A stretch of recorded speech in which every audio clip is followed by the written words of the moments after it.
नमस्कार, जय श्री राम।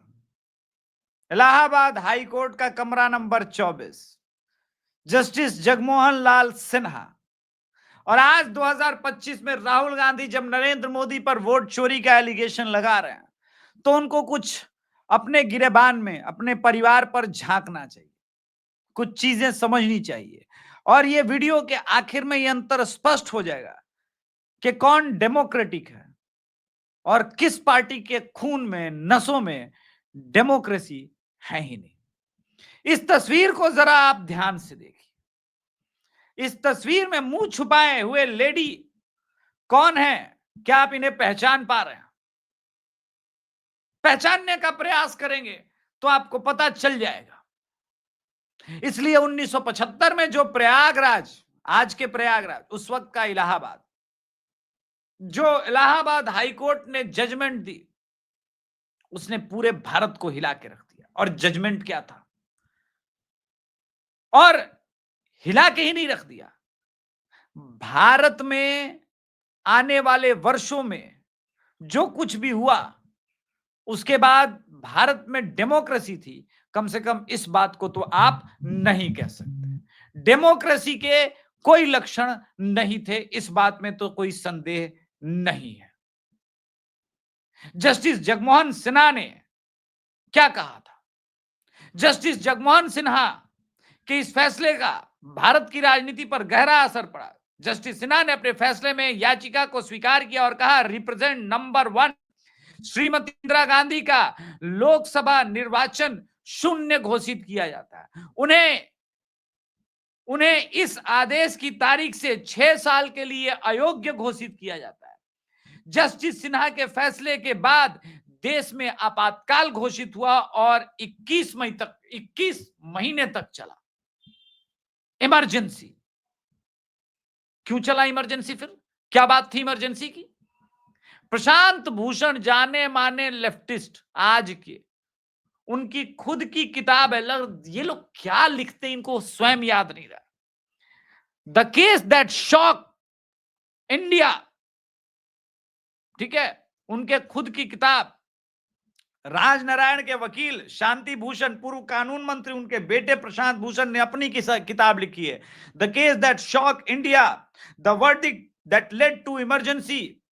उसमें आपको पता नहीं है जस्टिस सिन्हा पर कैसे कैसे दबाव लाया, क्या क्या नहीं दिया गया जस्टिस सिन्हा पर गवाही के लिए, ठीक है, क्या क्या किया गया कि भैया आप इस पूरे केस को, ठीक है, भूल जाइए। इसमें आप अलग अलग तरह की चीजें कीजिए। उन्हें गाली दी जाती थी, उनके परिवार को थ्रेट किया जाता था, ठीक है। और मैं आपको बताऊं, इस पूरे केस में बड़ा जरूरी है ये भी दिखवाना, इस आर्टिकल का हिस्सा। आज जो लोग डेमोक्रेसी की बात कर रहे हैं ना, सड़क पर उतरोगे, मीसा लगा के अंदर कर दिया गया था। लालू प्रसाद यादव की बड़ी बेटी का नाम मीसा है, ठीक है। मामले में गवाही के चलते 17 मार्च 1975 को इंदिरा गांधी को स्वयं अदालत पहुंचना पड़ा। काफी गहमागहमी का माहौल था। अदालत के कक्ष में विपक्ष नेता मदलमय श्यामनंद मिश्रा, जो बाद में विदेश मंत्री भी बने, रवि राय, ये सब रहे थे। जबकि राजीव गांधी और सोनिया गांधी भी थी। वहीं से शायद सीखा होगा वोट चोरी किसको कहते हैं। हाँ? वोट चोरी किससे कहते हैं, वहीं से सीखा होगा। राजनारायण की याचिका पर जस्टिस विलियम ब्रू की बेंच के सामने लिस्ट किया था। ब्रूम हाई कोर्ट के अंतिम ब्रिटिश जज थे। वह 1971 में रिटायर हो गए थे। इसके बाद अलग अलग बेंचों को लेकर के बीएन लोकूर, अलग अलग सब हटते गए और लास्ट में सिन्हा के पास रखा गया था। उसी सिन्हा को जिसके बेटे तक को किडनैप करने की जो है धमकी दी गई।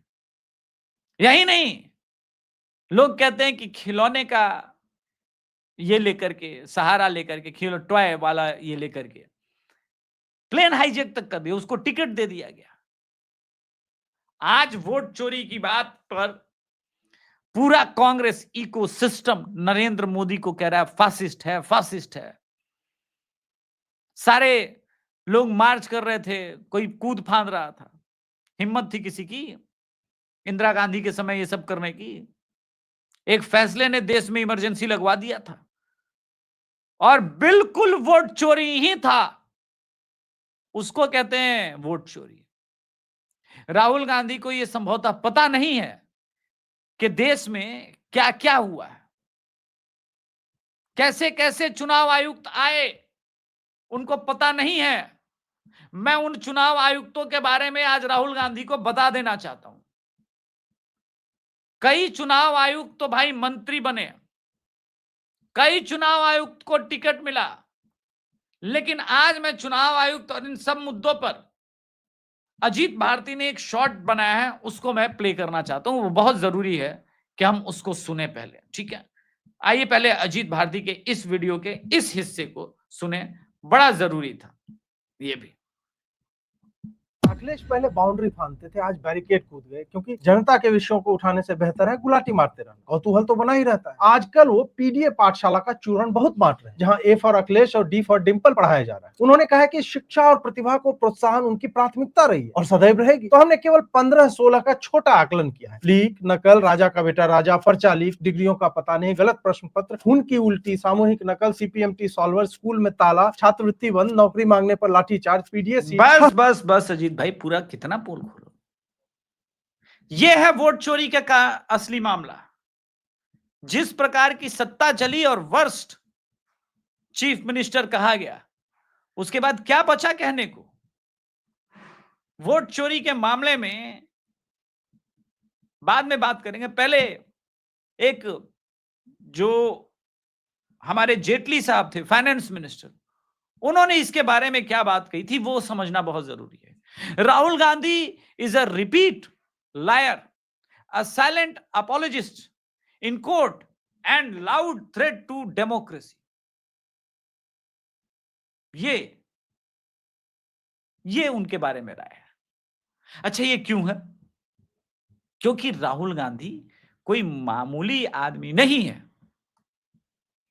कोई मामूली आदमी नहीं है।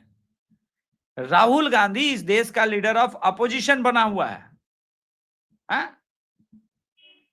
ये कौन से लोग, यही जो लोग चुनाव आयुक्त थे ना, मैं थोड़ा फोटोग्राफ दिखा देता हूं, जरूरी है लोग जाने।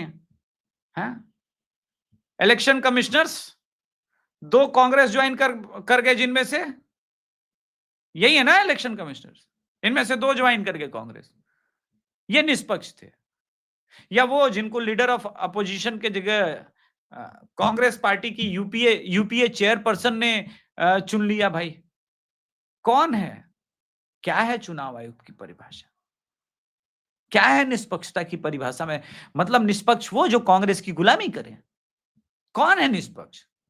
आज आरफा खानम शेरवानी तड़प रही है, थोड़ा सा इनको भी लग रहा है कि जवान। मैं 1 मिनट सुनवा देता हूं, ये वाला भी जरूरी है, क्योंकि उत्तर सबको उसी के भाषा में मिलना चाहिए। इसलिए मैंने इंदिरा गांधी से शुरुआत करी है। उत्तर सबको उसके भाषा में मिलना चाहिए। चलता है आज बिल्कुल यही मुहावरा देखने को मिल रहा है राजधानी दिल्ली की सड़कों पर। कहीं विपक्ष के नेता अखिलेश यादव हम देख रहे हैं कि वो देख रहे हैं बैरिकेड, उधर हम देख रहे हैं टीएमसी की महिला नेता, महिला सांसद बेहोश हो रही हैं। हाँ। विपक्ष अपनी पूरी ताकत के साथ इस वक्त मैदान में है। और आप यकीन जानिए कि ये मुद्दा अब सिर्फ राहुल गांधी का मुद्दा नहीं है, ये कांग्रेस पार्टी का मुद्दा नहीं है, ये सिर्फ इंडिया ब्लॉक का मुद्दा नहीं है, ये मुद्दा नेता से लोगों के पास जा चुका है। आप यकीन। मैडम की खुद की तकलीफ अलग है। जब तक अंसारी साहब इस देश के उपराष्ट्रपति महोदय थे, ये भी तो राज्यसभा डीडी नेशनल दूरदर्शन में नौकरी पर थी। तकलीफ है ना, देश का मुद्दा नहीं है। तो देश का मुद्दा क्या है मैडम? देखिए आरफा जी, आपको पता नहीं है, जिस तरह के लोग इस देश में काम कर रहे हैं कांग्रेस आईटी सेल के लिए, और जो टूल किट चल रहा है, आपको लगता है कि आप ही लोग क्या, कॉल मी एंटी नेशनल और call me Chinese agent, but I don't believe we have downed any Pakistani agents. देख रहे हैं कोई अंतर है आपको दोनों ट्वीट में ना? इसको कहते हैं टूल किट भैया। ये क्यों है? सारी हर हथकंडा अपना लिया, नहीं हार रहा है। अब झूठ किसको कहते हैं वो भी मैं दिखाता हूं। झूठ और सच के बीच का फर्क कितना महीन होता है कि वोट चोरी को लेकर के, वो भी सत्य आज आपके सामने रखूंगा। ये कितने झूठे निर्लज पतित लोग हैं, इसको समझना बहुत जरूरी है। बहुत बढ़िया स्टाफ है, कम 6 वोट हम अकेले जाए हैं। 6 वोट अकेले? हाँ अकेले जाए हैं। आप देखिए, अच्छा। लेकिन वो बार बार पूछे कि अकेले जाओ अकेले जाओ, तो हम कहा हमारे परिवार में 6 जने आवा नहीं, 6 जने दावा है, तो तू हो मीडिया और तू हम जानता हम उल्टा सीधा हमसे पूछता हो। हम 6 जने दावा है, अकेले जाओ कहीं 2000 ले लो, बोल दो हम अकेले जाओ, हम कहा 2000 नहीं लेबो, हिंदू मूड कटाए देबो, लेकिन हम तो पैसा नहीं लेबो। बहुत सुना, इस आदमी ने एक क्लिप काटा अपने ही जिसको गाली मिली थी और कहा इस अयोग्य पत्रकार को कि हाँ हम 6 बार अकेले जा रहे हैं वोट, तुम लोग मीडिया और तुम लोग यही चलाओगे, मेरे परिवार में 6 लोग हैं और 6 लोग वोट कराने सबको लेके जा रहा हूं। लेकिन वो वाला काट करके हिस्सा अपना वाला चलाया और कहा गया वोट की चोरी। ये इस देश का सत्य है। ये आपको वोट चोर लग रहा है ये बुजुर्ग आदमी? या आपको लग रहा है कि वोट चोर हो सकता है? शर्मनाक है इस देश में स्थिति आई है, क्योंकि अब किसी भी प्रकार से जीतने की संभावना नजर नहीं आ रही। हर प्रकार का साम दाम दंड भेद देख लिया भाई, अब क्या करें? अब तो एक ही चीज बचा, तैयब अली प्यार का दुश्मन आया है, तैयब अली प्यार का दुश्मन आया है। यही चीजें चल रही है। कभी कोई मतलब ये बैरिकेड फांद करके मीडिया के पास ही तो पहुंचे ना। मैं ये भी दिखा देता हूं, बड़ा अच्छा काम किया है भाई। राहुल गांधी की मेहनत पर पानी फेरे, और क्या किए हो तुम? और क्या किए? बैरिकेड फांद के गए, बैरिकेड फांद करके वहां पे मीडिया था, मीडिया को तुमने बाइट दे दिया, बात खत्म हो गई। और क्या किया? यही तो किए हो ना। ये यहां पे मीडिया खड़ी थी। अब कमाल की बात है, और मेरा एक प्रश्न का उत्तर तमाम कांग्रेसी और तमाम चाटुकार मीडिया हाउस जरूर दे। तुम्हारा प्रदर्शन किसके लिए है? चुनाव आयोग? मोदी को काहे वोट चोर बोल रहे हो? एलिगेशन तो चुनाव आयोग पे है। चुनाव आयोग गलती करे, धांधली करे, जो है तो चुनाव आयोग से उत्तर मांगो। वहां मोदी हाय हाय क्यों कर रहे हो, मुझे ये बताओ।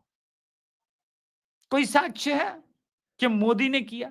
कोई साक्ष्य है? ये जो गढ़े तुमने ही, तुम्हारा ही मान ले, ये घटे बढ़े आंकड़े, जब इंदिरा गांधी वोट चोरी करा सकती है तो कांग्रेसी क्यों ना करा रहे होंगे? मैं तो मानता हूं कि कांग्रेसियों के नसों में है, क्योंकि इंदिरा गांधी ने कराया है। गलत तो नहीं बोल रहा हूं ना? है? गलत तो नहीं बोल रहा हूं। ये सिर्फ इसलिए है क्योंकि मैं इनको बताता हूं वफादारी का इनाम क्यों। ये सारे क्यों पागल पगलाए हुए हैं, जरूरी है ये भी जान लेना वोट चोरी किसको कहते हैं। के सुंदरम 1952-1967 पद्म विभूषण। नागेंद्र सिंह 1972-1973 पद्म विभूषण। आर के, ये वही पीरियड है ना जहां पे धांधली हुई थी, असली वोट की चोरी। एनीवे, आर के त्रिवेदी 1990 सीधे गवर्नर बने। टीएन शेषन 1990 से 1996 कांग्रेस से 1996 में सीधे चुनाव लड़ गया। एमएस गिल 1996 से 2001 कांग्रेस सरकार में मंत्री बने। एन गोपाल स्वामी 2006 से 2009 पद्म विभूषण दिया गया। यही है ना वोट चोरी? ये नहीं है? अच्छा, तुम्हारा वाला किया नहीं है, तुम्हारा वाला किया हुआ इनाम। और मोदी तो कुछ कर भी नहीं रहा है, लोग आ रहे हैं जा रहे हैं, रिटायर हो रहे हैं। यही समस्या है कि सब कुछ करके देख लिया, वोट नहीं मिल रहा, हिंदू नहीं टूट रहा। अब अंतिम उपाय यही है कि सड़क पर आए, वोट चोरी के नाम पर तमाशा करें, आंदोलन करें, देश की इकोनॉमी को रोका जाए, क्योंकि घेराव होगा, देश भर में सड़क जाम होगी। ऐसे समय में टैरिफ की समस्या उत्पन्न है। ये सब कुछ एक साथ मिलकर कलेक्टिव रूप से करेंगे तो देश में अराजकता फैलेगी।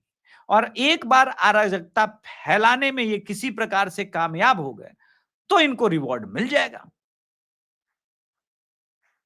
देश की पहली वोटर चोर, वोट चोरी कानूनी रूप से, जिसे न्यायपालिका ने माना कि वोट चोरी की थी, उसके बाद इमरजेंसी लगाई गई, समाप्त।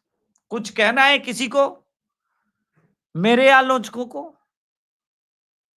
तो शुरू के जो 3 मिनट में और 4 मिनट में बातें कही और साक्ष्य दिए, उसके बाद आप बात करेंगे। धन्यवाद। जय श्री राम। हर हर महादेव।